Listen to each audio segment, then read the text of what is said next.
Hello, beautiful star family, and welcome to another episode of the Podcast Prophet. In real time, it is Sunday morning, October 5th, 2025. And it's early. I don't know about you guys, but it's interesting how my body is naturally just going with the flow. The more I've been tapping into the dynamics of Gaia and nature and connection and just really understanding my place, I've just been going more with the natural cycles, which is why I'm not a huge fan of the time change. I just think it's really ridiculous, and it was such a way to control us like little drone worker bees and trying to fuck with us. We lose 60 minutes, we either gain 60 minutes or we lose 60 minutes. But either way, it fucks with our equilibrium. It doesn't feel natural, So I will say this, that I can feel, I'm always grateful for it, because when the sun comes up, I've been either popping up right away or just laying. It's just I've been allowing my body to go with the energy of the sun going up and down, and the rain and all that good stuff. Because I live in the Pacific Northwest, the weather, and it's very flighty, to say the least. I mean, although I feel like, I grew up in Illinois as well, and in the Chicagoland area, and I will tell you that when they used to joke and say, if you don't like the weather, wait 5 minutes, it really was like that there too, but only in certain times of the year. I mean, although I guess I have been in a good summer day in Chicago where it was so miserable and hot, and you're like, oh, I wish it would rain. And then it would rain, and then you'd be really not, you'd be like, no, why did I wish for that? Because then it was swampy. And just oh, I don't know which one was worse. But anyway, weather is weather is weather is weather is weather. And I've just lived in 5 different states and traveled quite extensively outside the US as well. And I feel, for me personally, the Pacific Northwest is the most perfect weather for me. It doesn't get too cold in the winter, and it doesn't get too hot in the summer, I guess, again, depending on where you live. But I'm up on the Olympic Peninsula in the Sun Belt, where it's magical and amazing. And, I'm surrounded by mountains and water, and you would think that we would get more heavy snowfall and all that. But because we're in the Sun Belt, it goes more into the rainforest behind me. Or I guess, what is that? South of me? Behind me. Anyway, I digress. I didn't come here to talk about the weather, but I will say that I'm glad you're here. And I am working through some massive changes once again. And I am so grateful for those of you who come by and listen. And I hope that these podcasts help you as well. This one is inspired by a podcast that I put together. It's quite lengthy. I think that's the word. It was about 1 hour and 40 minutes, I believe, almost exactly. And I haven't posted it yet as of this moment. But it was recorded last week, I believe. And in between, I put out another podcast talking about sexualization and taking our power back, and me finding me within my old me. And my spirit calls me to. I'll put links for both of them below. But I feel like that last podcast, this almost feels like not a part 2, but definitely an extension. And I feel like it's something I want to talk about and address because, hold on. I just wanted to change. I was kind of sitting sideways on the bed. It's early morning. I'm in bed still, like all nice and toasty. Um, but it was, I woke up thinking about certain things. And ever since I brought this ridiculously awesome amount of mugwort into the house, my dreams and my astral traveling has been super intense. But I know that spirit doesn't want me to remember too much, because even in some of them, like when I'm in it, I'm like, oh, I gotta remember this when I wake up, or where was I, and then it's gone, and that's okay, because that's where it's supposed to be. It's there for my subconscious mind to work through. And if I'm astral traveling, then my body is resting and I'm working, where my spirit needs to be. So this morning I woke up and it was still kind of dark, and I was like, do I go back to sleep? Do I wake up? And I've been waking up lately with the same songs when I wake up in my head.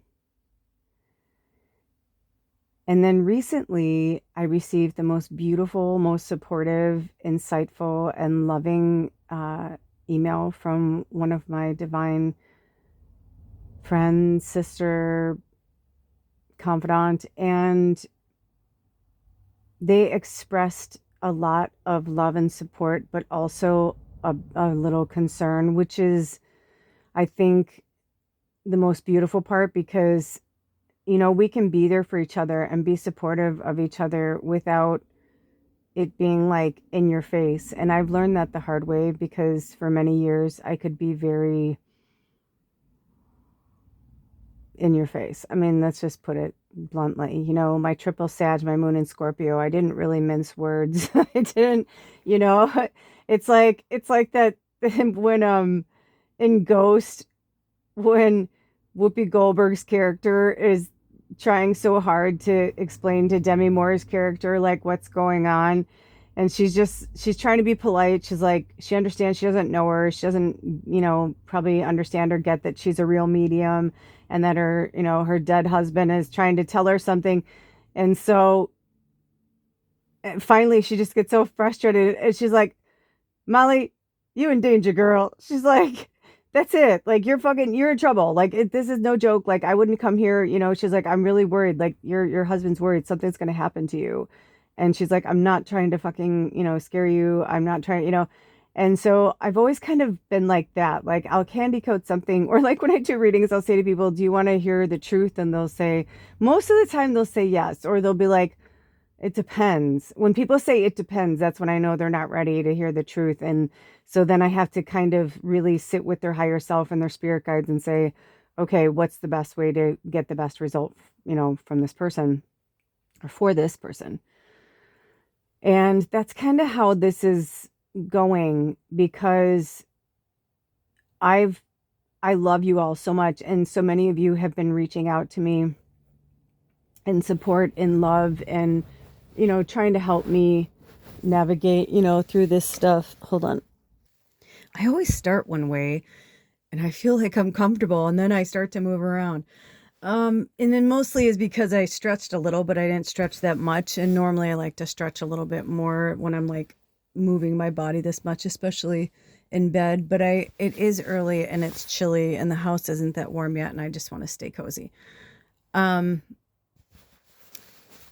So bottom line is, I'm not trying to avoid it. I'm just trying to find the best way to say things right now.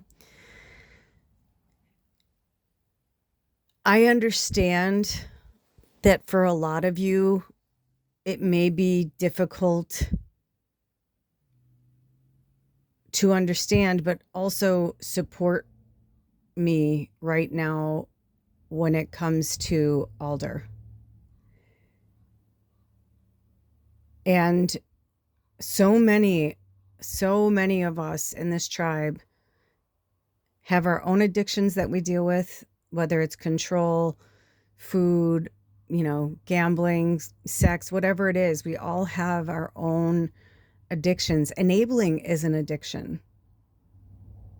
So there are so many different types of addictions, and I believe we all have them in one capacity or another. You know, I mean, you could even have the most highest of priest or monk, who maybe they meditate just too much, like, get in there, be outside, like, there's just, we need the equal balance. I understand. Unfortunately, my twin flame and the love of my life, and I don't say that gently because I've been very blessed to be in love many times with very beautiful, beautiful people. But unfortunately, my love has a sex addiction. And because it's considered vile, foul, disgusting, awful, I can go on and on of all of the things. They're also addicted to lying, which to me, they go hand in hand, but they're byproducts of each other, really. But I believe that none of us will ever understand each person's individual addiction. I mean, there's actually a TV program called My Strange Addiction or something close. If it's not that, it's something really close to that. And I remember watching this movie. I don't remember who the actress was. Was it Michelle Williams? I don't remember now, but they were addicted to swallowing things. I don't know if you guys ever saw this movie. It was an independent film. It's based on a true story. My Strange Addiction. I think it was either one of the first stories. It was like one of the derivatives of like why this show even started.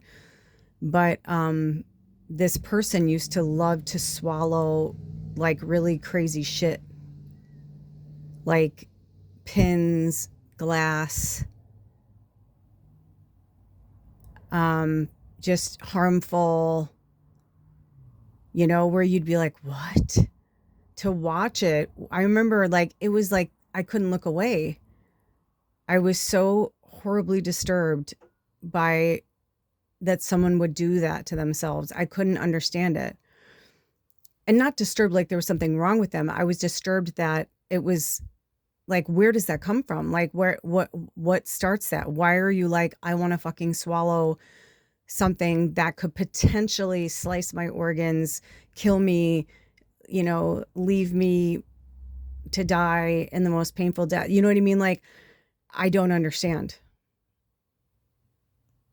I mean, I've been with friends, family, partners who are like, dude, stop drinking or stop eating or you've had enough or whatever. And I was just a bottomless pit of like never enough sex, never enough food, never enough booze, never enough cigarettes, never enough weed, just never enough.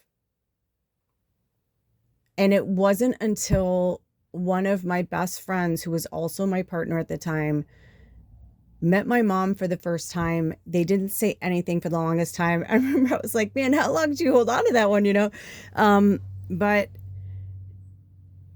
there was a moment where we were fighting and he's like, oh my God. He's like, you are just like your fucking mom. He's like, nothing is good enough for you. He's like, nothing is good enough for you. You will never, ever be happy. You will always be unsatiated. You'll always be unsatisfied. I didn't really understand it at the time, but now I do. What he was saying was like, my mom was basically just like me, really sensitive, very intuitive. She was a natural witch. And the reason why she was so miserable is she was living an existence of this power and control, mostly from her religion, Her upbringing, being the oldest of 6, having to stay in control, marrying an alcoholic who was physically abusive, having to make up stories, having to, just lies, having to wear sunglasses to cover up bruises. I mean, and being an observer when we're children, whether things are happening to us or for us or all of the above, because something can be happening for you, but it's happening to you. So it's going to be more memorable. It's going to sink in more. We're little sponges as children. Drink some water and speak your truth. I know this one's hard for all of us.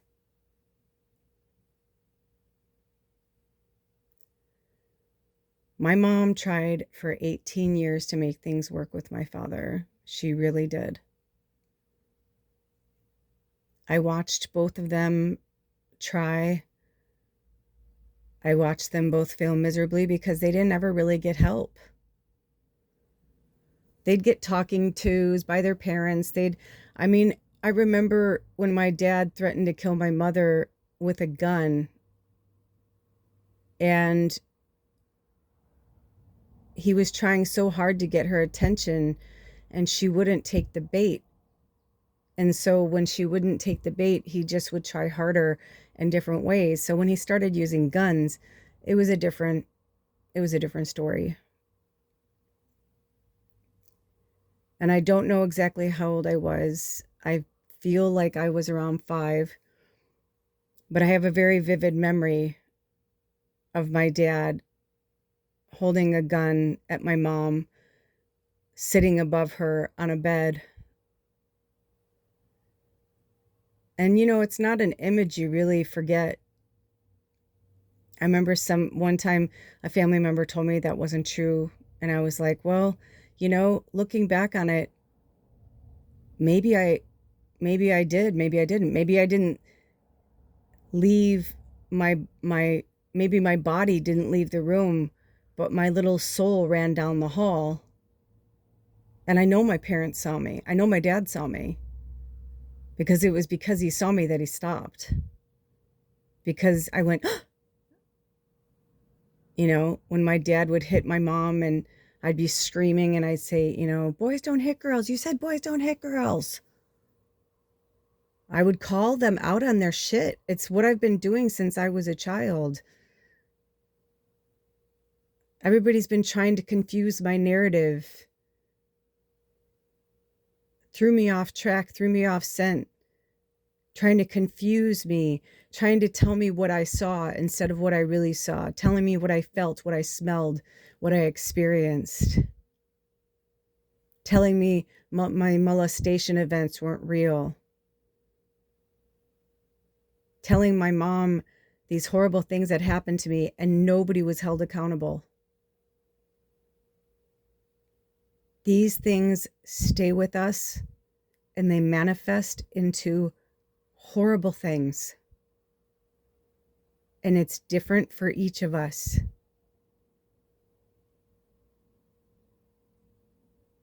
But this is a don't throw the baby out with the bathwater, right? You may put your dirty baby into a clean, pristine bubble bath. And when they're done, you pull them out and you put them in a warm, safe towel and you dry them off. And then you throw out the dirty water. So however that is meant to be said, that's what they're saying. It's like we are all going through. Jesus has been coming to me so much, you guys. And truly teaching me to understand what unconditional love actually truly means. My dad spent years fighting for my mom after she left because he didn't think she'd really do it. She didn't for almost 20 years. But when she finally did, he was like, oh, fuck. And one of my father's greatest regrets is he told me before he died, he said, if I could change anything, And it was no shade towards my stepmom or the family that he built with her family and her daughters. He was just saying, you know, if I could do it all over again, I would have chose your mom. I would have chose you guys. I would have stopped drinking. I would have done things so differently. And he's like, I was so broken. I was, you know, they were so young. They were 17 and 18. They got pregnant. Their parents made them get married. They were in high school. My dad had to drop out to be a father and a provider. My mom got to graduate, but my dad didn't. My dad was younger than my mom. So, you know, those kind of things, my dad felt like a failure. He wanted to play music. He wanted to, you know, be a rock star. He had all these dreams. And he tried to be a husband, and he tried to be a father, and he had his bands at night. And, you know, and my stepmom, she kept throwing herself at him. People don't care. She knew my dad was married and had kids at home. She didn't care. That says a lot about her. And I know they were young, so I forgave her. You know, they were in their early 20s when they met. And things were rough between my mom and dad. And I'm like, of course they were rough. My mom was also a teenager, but she was at home. My mom was pregnant with me when my dad started his affair with my stepmom the first time. And, you know, I suffered through that with my mom. I was inside my mom. I was growing inside my mom's belly.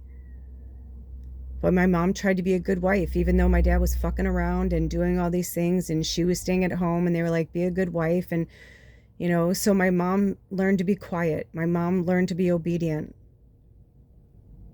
And it's interesting because I watched so many women in my lifetime, in my family, and my friends' parents, and just the way that things were. I was born in 1971, and just to watch the path of least resistance that the divine feminine, the women, had to endure.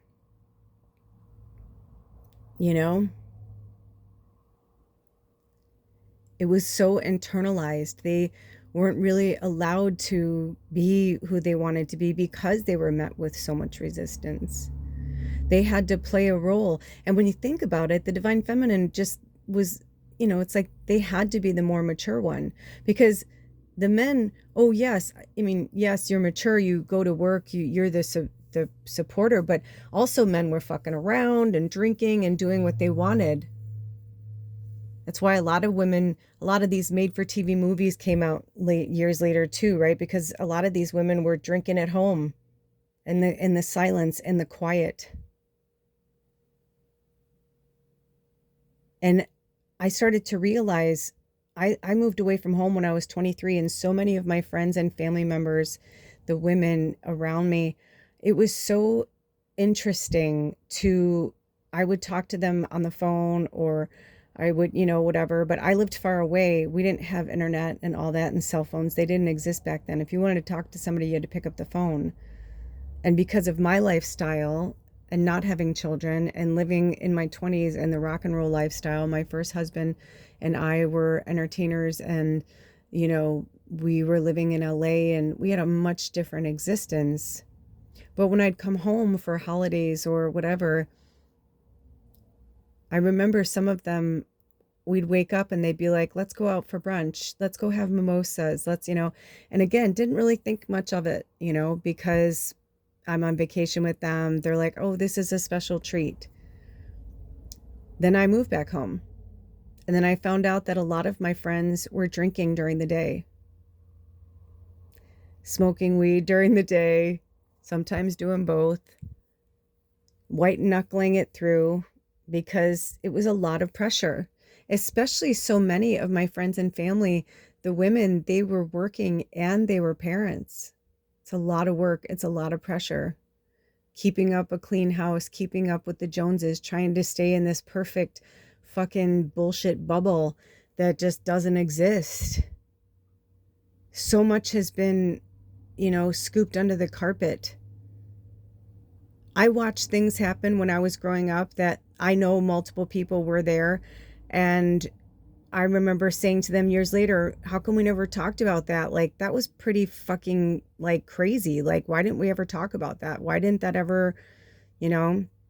I remember vividly when my parents broke up and my mom started dating my dad's best friend, who was always madly in love with my mom. And, he treated her better than my dad did. And my dad was pissed. My dad was so fucking angry. And they got in a huge fight.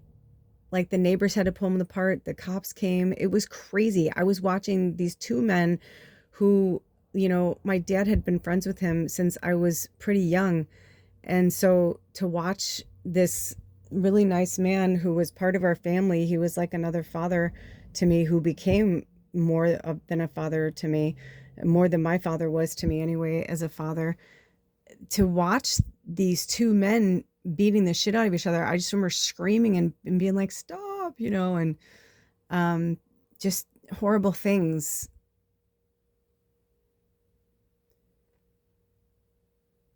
These are things that mold us, shape us. I mean, I was probably like 11 or 12 when that happened, because we officially moved out of our family's home when I was 12. So when these things happen, when these traumas happen, they just get stored more in these inner child trauma bank. Let's just put another one in there. And if you're not going to therapy or you're not talking about these things, they will manifest somewhere else. I know from personal experience.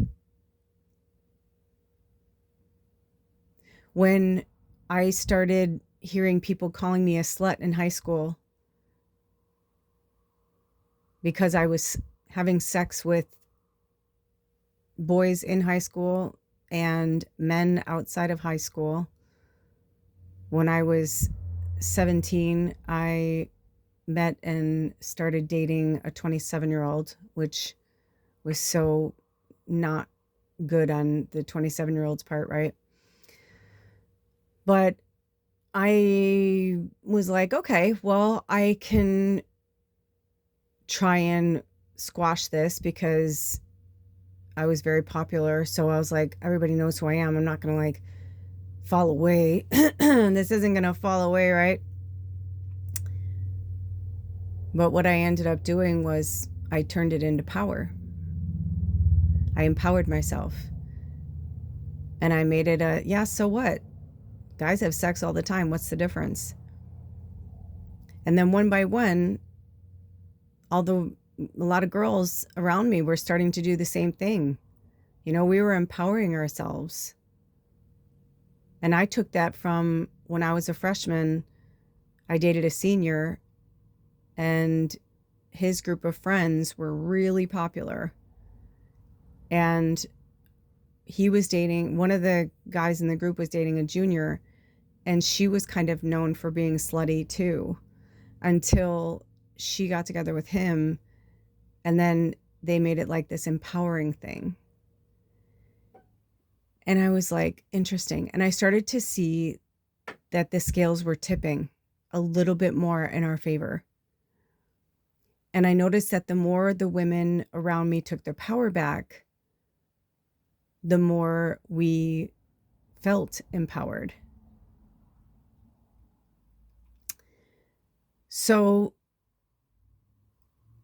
when I was probably mid to late teens,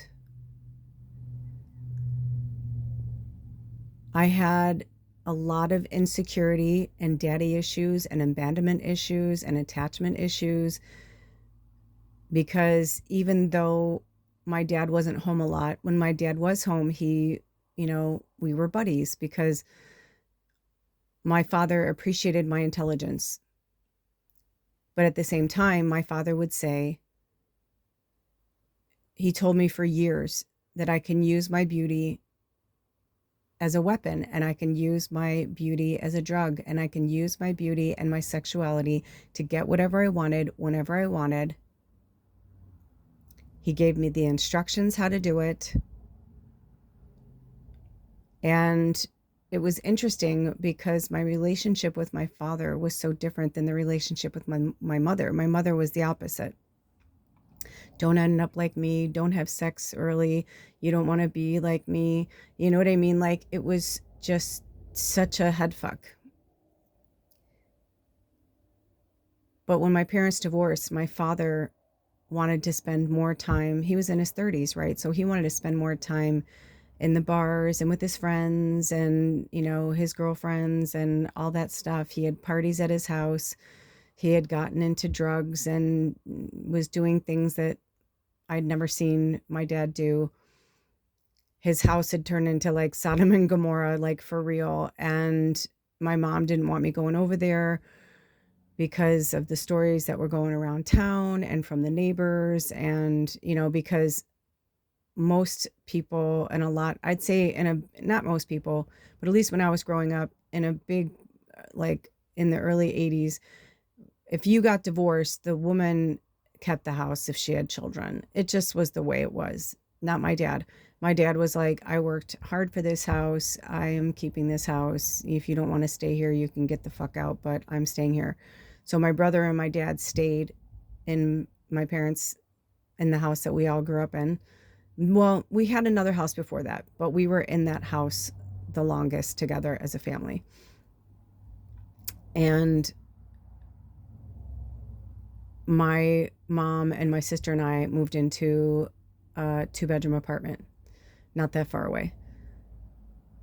My dad, I mean, I could walk to my dad's house. That's how close he was. And he could easily come pick me up or whatever. So I went through some serious abandonment issues when I was in my teenage years because my dad was such a narcissist. And he was like, if you want to see me, you have to come over here. If you want to, I'm not going over there. What are we going to do? Sit in your apartment? My mom didn't want him over there. My mom would be like, well, take her out to eat. So every once in a while, my dad would take me out to eat and we'd catch up on school and stuff like that. And, but we didn't have cell phones, thank God, because my dad would probably be on his phone the whole time. But I could feel him kind of rushing through it. And, it was like he did his duty. He'd drop me off. He'd pump me for information about my mom and her boyfriends and what was going on. And I was more of an informant than a daughter. So I didn't really have the relationship with my father that I hoped I would have and would grow into in my adult life. So I found that men paid attention to me if I used my sexuality. My dad taught me how to do it, right? He was like, you know how to, get attention. And so it was a very messed up, fucked up way of looking at the world and seeing the world. Cut to all these years later, I kept trying so hard to be in these relationships that I thought would be good for me, because of my past. And they want me to go back and say one thing. So in my teenage years, I was looking for love in all the wrong places, right? Searching for love with too many faces, something, blah, blah, right? But it was because I was looking for the love that I wasn't getting from my father. And I was looking for the attention that I was not getting from my father. And there were certain boys, especially in high school, that I knew would have sex with me because their girlfriends wouldn't. And, karma's fucking real. And she's been talking to me a lot too and reminding me of what I've done and that, what we put out into the world comes back to us. And it doesn't matter how old we are. And it doesn't matter that, oh, we didn't know any better, or, oh, we were damaged, or, oh, we were broken. I knew better. I knew better. If I'm having sex, I know better. I know better. And I did that over the years.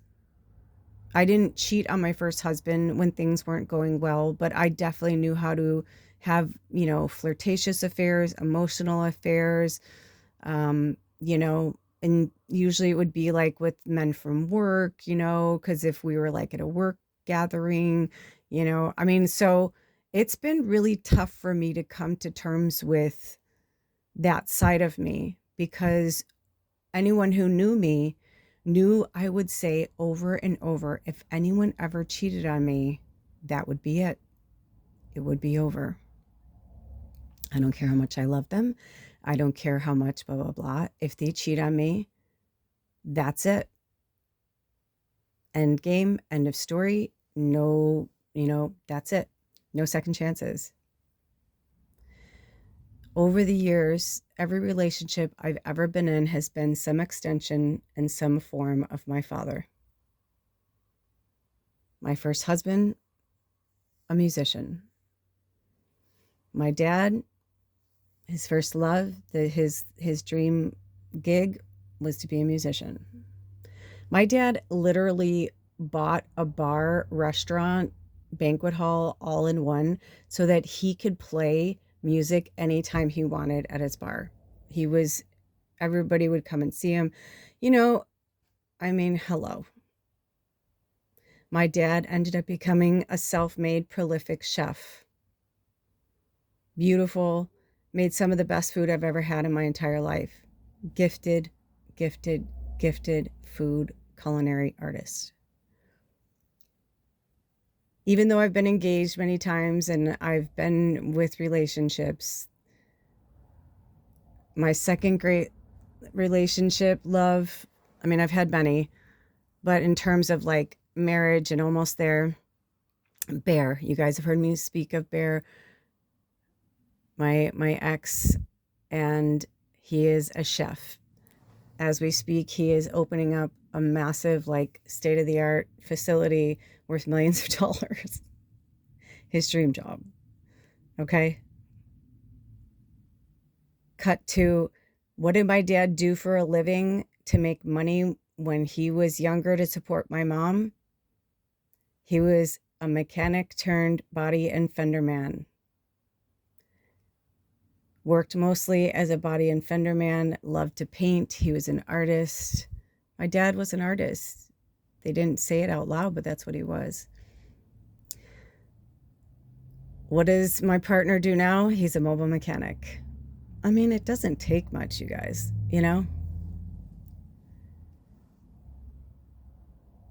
So why do I keep trying with Alder? Number one, I've tried to leave Alder so many times, it's ridiculous. I've literally lost count. It's got to be like 50 in 10 years, and it's probably more than that.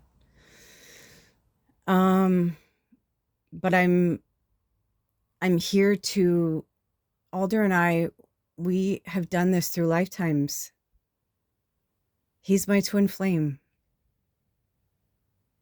Hold on. Okay. I had to readjust again. So if it's a little muffled, I'm sorry. I had to come under the blankets. It's just too chilly, and I don't feel like I don't feel like bundling up in my own house, but that's okay. This is good. It's that time of year that I've got to kind of thicken up my skin, It's that, it's definitely, we may today is going to be 65 and sunny later, but right now it doesn't matter. It was in the 40s overnight, So that's why, you guys, because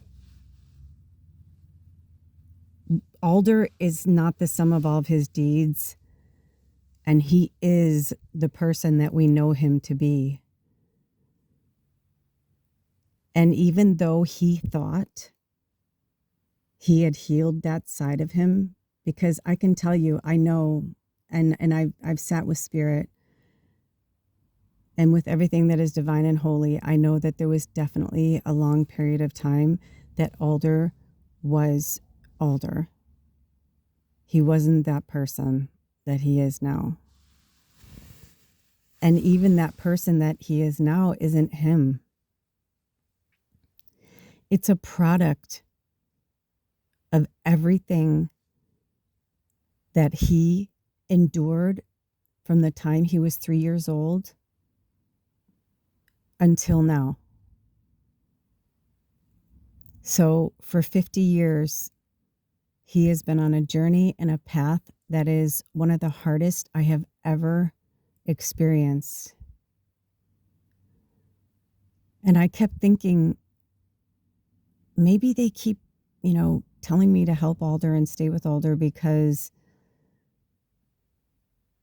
he's got some big job to do. Maybe he is some part of the Christ consciousness that's, he gave himself one of the hardest lives ever so he can be the comeback kid, story of all time. And nearly every time we hang out and it's in a difficult conversation or a difficult moment and there's music playing, I would say like 99.9% of the time, my phone is on shuffle. The only time I take my phone off shuffle is if I just want to hear Christmas music or I just want to hear Pink. And then even Pink, it's like Pink radio. So it'll be like Adele and Pink and you know what I mean? But most of the time, and I do that for other artists too. Pink just came to mind. But most of the time my phone's on shuffle. And it's gotten to the point that it's happened so many times that like, I'm like, holy shit. And I'll even like show him and I'll like pause it and like show him. And I'm like, dude, this is what I'm talking about. They'll play something with like, Christ in it or like, cause there's a lot of the, meditative music that will have things in it like, Ascension Christi or something like that, where it's like, they're more like Christ consciousness, like, or it'll be a Hertz that'll be like Christ consciousness or like things like that. But the one that kept playing in the last year plus has been the Return of the King from The Lord of the Rings. And for the longest time, I'd say to Alder, I'm like, maybe we were like a king and queen in another life, or like maybe you were a king and I'm trying to like help you to remember like how strong you are and that you're a warrior, but not just any king, but a king like Aragorn, because that's where the true kings, those are the real true kings, right? The ones that don't sit up in a castle while other people go and fight. They go down into the battle as well. And they're like, if I'm meant to die, then I'm going to die with my people. I'm not going to die, watching all of these people die. And that's the true testament of humanity, is that we're not above or below anyone, that we will fight side by side. But what I started to understand this week, because it happened again, was that it's the Christ consciousness in all of us. It's the divinity in all of us to be loving unconditionally, first with ourselves and then with others. But we must remember that when we judge each other, we're in the Libra energy right now. We're in the Virgo moon, but right now we're about 36 hours, give or take, we're about 36 hours away from the peak of the full moon in Aries. And this is a really powerful moon cycle because Aries, they're go-getters, man. When they want to do something, they do it. When they want something, they go after it. They take action. That's why they're the first sign of the zodiac and a fire sign, right? Like fire is all about like, let's get going. Let's do this. But also they can be impetuous and they can go half cocked.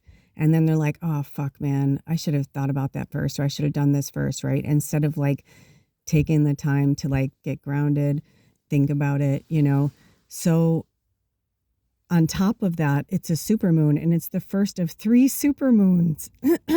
Drink some water, clear your throat. It's time to speak your truth. So this is an energy that we cannot turn away from. It's one that's going to challenge us on a lot of levels, especially because it's a supermoon, which means it's a heightened energy. And if you watch this after, I'd be curious to know, please always feel free to comment in the comment section, but, feel free to, tell any stories that may have happened, because, a lot of times it's funny if I don't reach out to people and say, hey, this is blah, blah, blah. be mindful in this moon cycle. A lot of you know, for my people who are on like my lists, especially my text, I do little text blasts sometimes for if there's like some intense energy and spirit wants me to tell other light workers like what's going on so that they know how to navigate it. I was drawn to send something to a friend of mine yesterday, and the last few times I've done that, they were like, dude, I'm so glad you told me that, because I didn't even realize it. And then I things could have happened differently. Thank you so much. I'm like, you're welcome. I'm like, that's why spirit has me send certain things. And if they have me put it in the description box, I will, because I feel like I'm meant to like put it out there as well, just to talk. I basically just said what I had messaged them, but just be really mindful with it, and remember that our words have power, our thoughts have power, and what we put out into the universe comes back to us. And that's the whole point of karma, but also the fact that like what you're speaking into being, you can't take back, if you're flying off the handle. It made me just think of Wicked.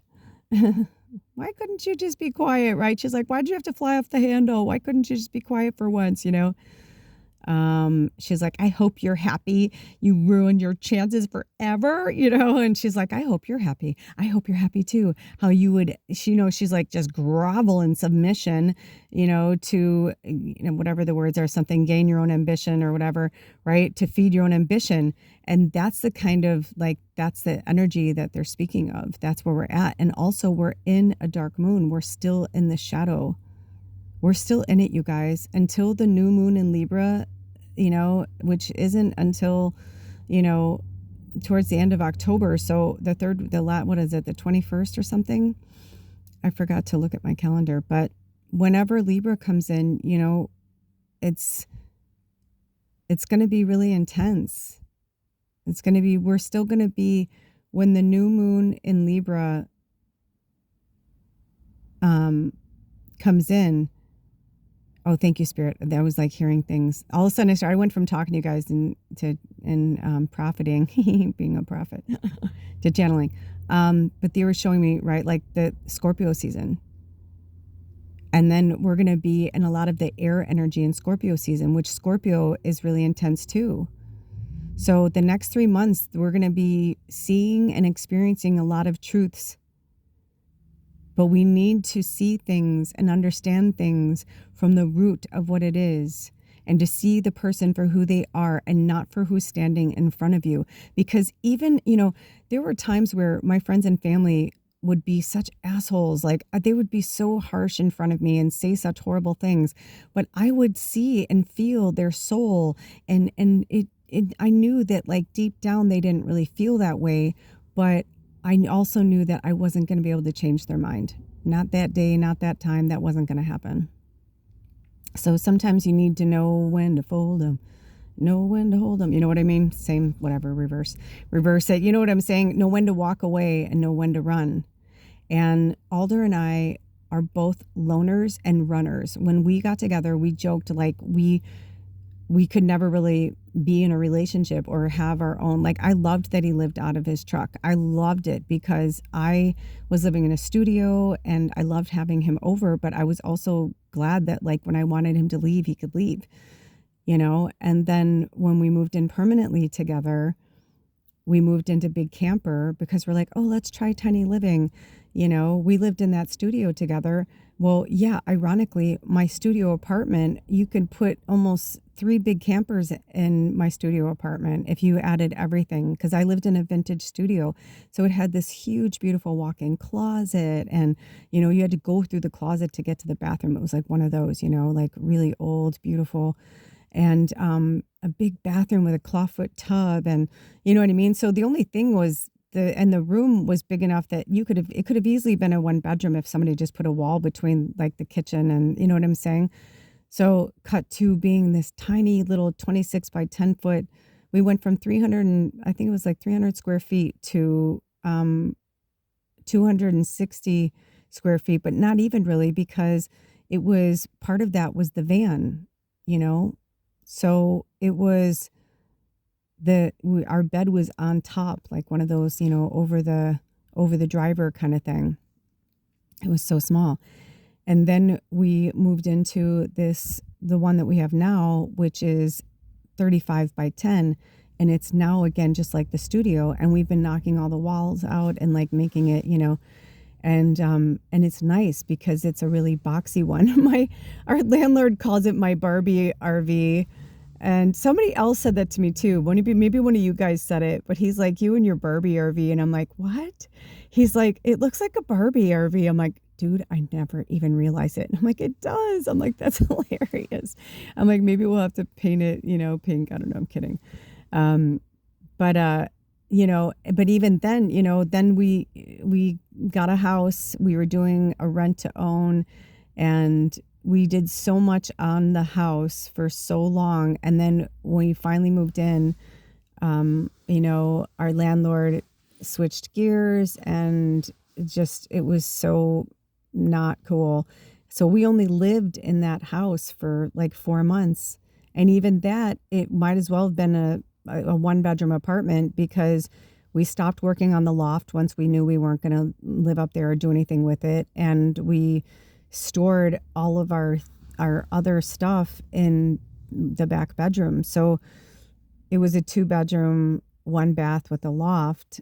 And, we were only in there for such a short time that we just were like, this is silly. I'm not going to set up the whole, when we knew like when we had to move out, it was kind of like, what's the point? Looking back, I wish I had done a little bit more to make it a little homier, but I'm, no regrets. And we got to have that. And we promised Baba that, we would have a house. She would be in a house one day.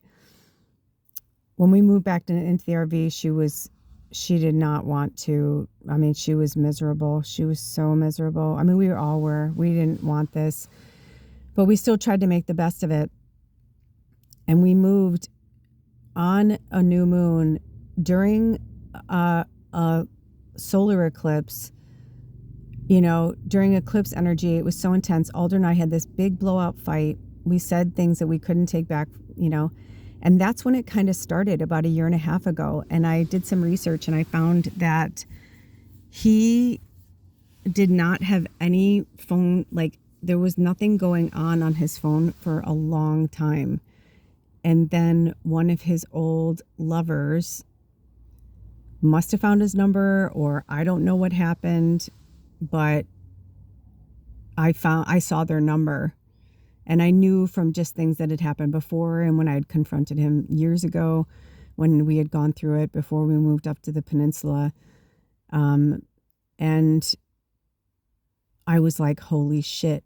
And the look on his face when I told him, I was like, is that when it started? Because I'm like, that makes a lot of sense, right? That's when we first started to be tested from spirit about our love and how, we kept moving forward.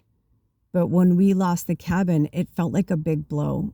And both of us were upset. We weren't sure like where we were going to be. We had 4 days. We found our place 4 days before we had to move. I mean, it wasn't like stressful, like we were going to like be kicked out with our stuff in the street, but we knew like we really needed, that was our goal date. And we made it. We made the goal date. But it was on the 4/4 portal too, which, I mean, there were just so many fucking crazy things. And I started to realize like, that's when we both started to be tested. That day, I knew I shouldn't have said those things to him that I said. But interestingly enough, I somewhere deep down, I knew it. I felt it. And that person texted him and he didn't respond. And then they texted again and he didn't respond. But then it was like they just kept needling, right? Like a little demon coming in. Hey, probably sending him nudies, probably, whatever, because that was part of his sex addiction, was he belonged to these sex sites, and these women send, men too, they send each other, dick pics and tit pics and all those things. And, but I know just from experience going on there after I went down the rabbit hole with him many, many years ago. I think it was 5 years ago now that I found everything out. It was 5 years ago. when I really found out like how in depth and, whatever. And when he was going through therapy, he finally shared like all these different things with me about, what happened to him when he was, a toddler, and just how it had perpetuated over the years, because it was family and friends of the family and things like that. So I was like, well, that makes so much sense. And I went, into my own therapy with it and realized that, it's like a force that we can't really explain, right? All of our addictions are different. We can't understand it. We don't always know why things happen the way they happen or the order that they happen, but they do. So I'm not saying like, oh, he's so innocent, or I could find out later that he initiated it for all I know. I don't know. Maybe it just didn't show up on the phone record. I don't know. But I do believe that because he was so different before we moved in. And then after we moved in, the day we were moving in and we had that big blowout fight, he changed and he got progressively worse. And then there was a blink of an eye in May in around our, because, I said it was April 4th. So our anniversary of when we met is like around May 17th, May 18th, somewhere in there. And I only say that because I thought I had it right all these years, and I found this old calendar and I told him, I go, dude, we had it wrong the whole time. I'm like, that's so funny. So it was kind of an inner joke for us, but now I'm like trying to remember. But anyway, the details, I'm just telling you that by May, he was starting to light up and things were getting better, and we celebrated our anniversary. We went on a lot of adventures and did things that we wanted to do, and we were feeling a lot of freedom. We had, like, broke free from our old landlord and his, stuff, and like his controlling narcissism and all of his games and drama and his family and all that bullshit. We were like, we're free, because we have our new landlord now who we love. He's like our dear friend. And, you know what I mean? So it was like, we were just in such a good place. And then when I was looking at the phone records, it was like every time I could see when things weren't good was when things started up again. So sure enough, all of these people started like coming out of the woodwork, and he complied. So it makes sense that when I was like a year ago last July, when I was like, you're not you. I'm like, I have so much going on between Baba, was getting more and more sick, and my mom was dying. And I was just like, dude, I can't handle this. Like, you need to go sort out what's going on. I could feel his shadow. I could feel what was going on, but I really just didn't believe he was doing that again. I knew he wasn't right. I knew he was off. I could feel it. And I said that to him. I'm like, do you want to start going back into therapy? And because he had just ended, things with his one therapist. They do things through session, like, through time.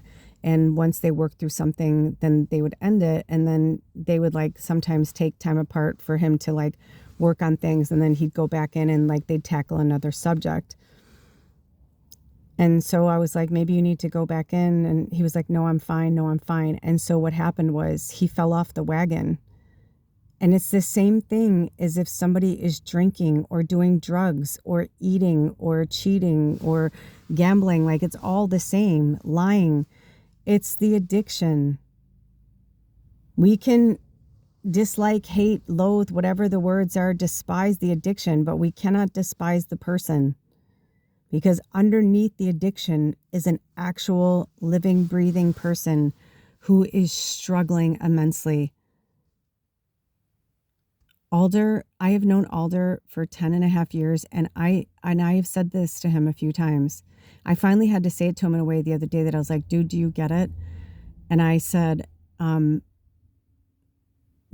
ask him, do you love me? Every so often I'll say, do you love me? And he's like, I care about you. I'm like, do you love me? And I've been asking him if he understands like what love means. And so I said to him the other day, I go, you say that you just care about me, but the things that you do for me is what love is. If you just cared about me, I said, you would, wish me well and you would blah, blah, blah. I'm like, and this is a true story. His first wife, which I believe, and he believes she was very witchy. She was very magical and beautiful, but she had a lot of, she was on medications and she grew up in a time, she was much older than us. I think when he met her, he was 21 and she was 36, I think. I don't remember, but it was a huge age gap. And they just like fell in love with each other and got married. But, over time, she, Alder had a completely different life, because he didn't get to have his 20s. Even though I was married in my 20s, my first husband, we didn't have kids and we traveled and did stuff and we lived in LA and he did not, I mean, he traveled and did stuff, but like he was so young, you know what I mean? And she was so much older. And it was just a very different dynamic that I don't want to talk out of school because I don't know their relationship 100%, but I can just, by what he's told me and what she's told me, because she's crossed over. And long story short, before they broke up, he was, I think they were together for like 9 years or something, 8 or 9 years. He and I, our marriages are very similar. It's so crazy. They're so similar. They're so parallel. It's unbelievable how parallel they really are. But there were some things that were drastically different. And the one was that, my first husband and I were the same age. And, he was more like, he took care of her. He was the provider, he did jobs he hated, but made good money. And, but he didn't really get to have the life that he really wanted to have. And when he was done, he was done. And he told her he was leaving her and she was not mentally well. And he dealt with her and her medications and being on them or not being on them. I'm not even sure like how that all happened, but she just wasn't well. And she threatened to kill herself like so many times. And he left her anyway. And even after they broke up, she kept coming to him, begging him. And he was like, no. And she killed herself. And he had to live with that for a long time. But that's not his fault. And he knows that. And that's why he's okay with it, because that was her choice. He just didn't want to be her whipping boy, her, you know what I mean? He's like, he lost so much of his innocence in his childhood. His innocence was taken from him over and over throughout his childhood. And then it makes sense that he'd marry a woman that's older, right? And have like, he had all these issues with his mom and his dad and his upbringing and the molestation and the rape and just all these horrible things that happened to him. So in this beautiful older woman, he felt like, he found that kind of energy. So I've been privy to so much more information than other people are. And it's easy for us to say, oh, you deserve more or you deserve better. We all do, though. We all deserve more and we all deserve better. Nobody deserves certain things. However, we put them in our path to become the light workers and the warriors that we are. And Alder is a warrior and he is a badass and he's my other half. Whether I want to, whatever. And when we were together, it was a lot easier for him to stand the straight and narrow because of my light. It shines so brightly naturally. And I didn't mind it before. I could handle it, But when I was going through my own shadow last summer and going through my own stuff, I was like, I can't hold space for you. You must do this on your own. And I realized that he was only supposed to leave for a few weeks. He was being tested. And then he went wild. He went wild. And then we went into eclipse season. And then he went into the shadows and that was it. And then I lost him forever. And so, once he started having sex with other people, that was it. In his mind, that was always our deal breaker. If you cheat on me, it's over. And then we would work through it. We would work through it. And this last time, I really genuinely was like, I'm happy being alone. I'm grateful being alone. I miss Baba. and I miss Alder, but I've had some of the best times of my life over the last several months. Even though I miss them, it's been so nice reconnecting with myself and taking my power back. But now I do have my power back, and he can't take that away from me. And that's what I learned, and that's what I know. And he needs rehab right now. And the best thing for him to do is to move home, because this is his home. I am his home, and I love him unconditionally. And I don't like that his addiction is other women. Of course I don't. But I'm pretty sure that the other women that I was involved, when I did that to other people, probably didn't like me in their business either.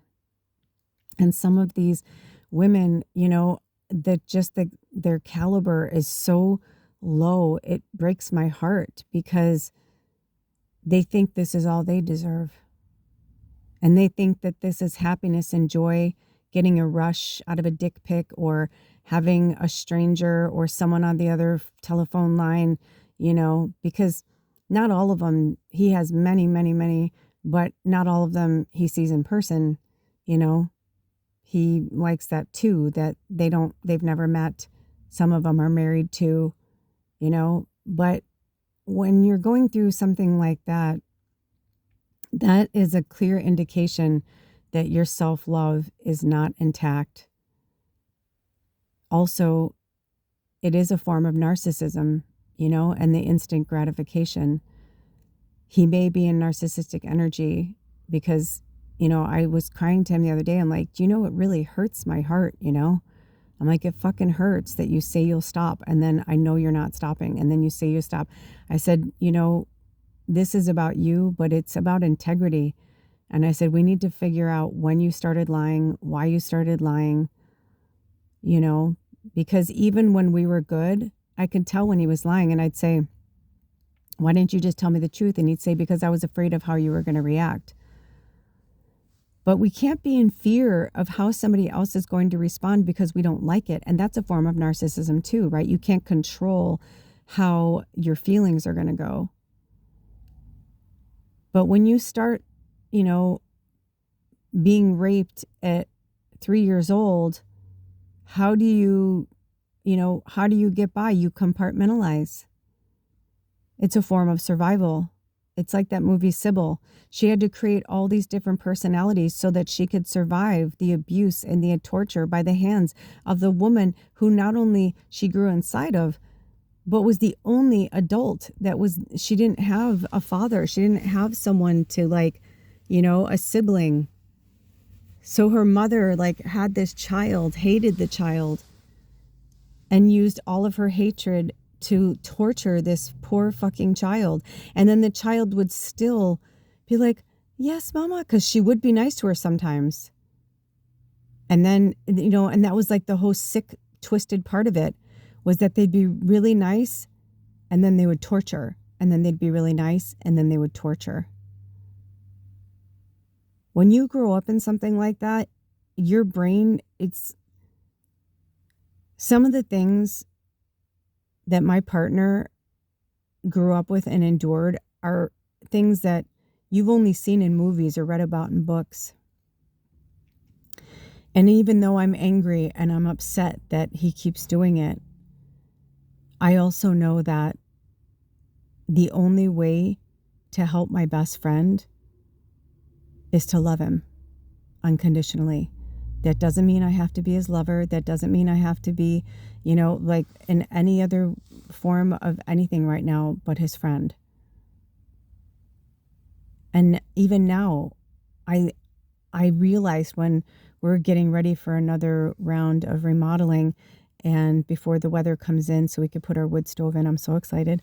But I was like, do you want me to move this here or do we want to do that? Because now we're just going to have so much more room to play around with furniture and not just the built-in furniture from the RV or the built-in walls. It's been really nice. And I said to him when he was here the other day, I said, it makes sense that they want us to keep this twin bed that I've been sleeping on that they had me get for Bubba so I could be closer to Bubba and she could be closer to me. I've been sleeping on it. And I've used the back bedroom as like a storage and stuff. And I said, it makes sense because we're not ready to jump into the same bed together yet. That's not what this is about. This is about that my best friend is in trouble. And I'm not here to save him, but I'm going to do everything in my power to support him and to help him on this journey. And some of us have darker, more prolific demons than others. And I believe whatever this is that's been with him has been with him for a very long time. And I know because I've confronted it, I've faced it, I've dealt with it, but it can't beat me. And it definitely cannot beat Alder and I together. My best friend is in there. My love is in there. And I'm not going to give up on him. And if that means that even, excuse me, sorry. That just kind of came out of nowhere. Even if anything should take place, I will be there because I know that some things are worth fighting for. And right now, you guys, our light is worth fighting for. And each and every one of us. So if you are with an addict, if you choose to stay, if you feel like this is your person, because it's different. If you're just in a repetitive pattern of an abusive relationship, which is what I thought I was in forever and ever and ever. But Jesus and my spirit guides and my higher self and Alder's higher self have been showing me over and over and over. They're like, no, it's just that some people, they really do genuinely think they're healed. But they're not. And they need sometimes they just need that one last push. And I can feel it. Alder is in that loner place where he will just flow into the abyss. He won't be, it's not like, when people are like, oh, you can just meet somebody else. I kept saying that to Spirit. I was praying for it. Please, Spirit, bring Alder, whether it's a shaman, a teacher, and all of the above. I'm like, bring him his love, whoever she is. Obviously I'm not the right one, and I as lovingly as possible, I would pray for this for him. And then I realized, they're like, he won't, don't you get it? They're like, you're it. You're it. And the part of him, the only reason why he's been going banshee batshit with it and like not quitting, even though he knows I know, even though he knows I can look up a phone bill and see whatever, it's because that darkness knows it really has to fucking go. It was just dormant for a long time. And Alder genuinely thought he healed it too. But he wouldn't keep coming here. I said to him the other day, I go, do you not understand that you left your first wife and she killed herself? Do you understand? I said, I'm not going to kill myself, and you know that I won't. So the fact that you're still helping me, taking care of me, looking after me, I said, that's love, Alder. You just have never understood what love is because not many people have ever shown you true, unconditional love before. And yeah, he'll have his friends and his buddies and people who care about him. And yeah, he could date another woman and he may find someone, whatever, but you ain't never had a friend like me, right? And we all know that, right? It ain't going to get any better than me in his life and his scenario because I'm his twin flame. We are both earth angels and I'm it. And I signed on for this. And now I'm in the trenches of the biggest fight of our lives. And I will do everything in my power to help him find his light again. And however, it's not about the outcome. We're going to have to take it day by day. But it has to happen now. And not next, month or next year, or because the further away he gets, the further away he gets. That's why it's harder now. But he keeps coming back and he keeps coming back. And I said, why do you think you keep coming? I go, you are one of the strongest people I've ever met. When he's done with something, he's fucking done. End of story. That's it. That's it.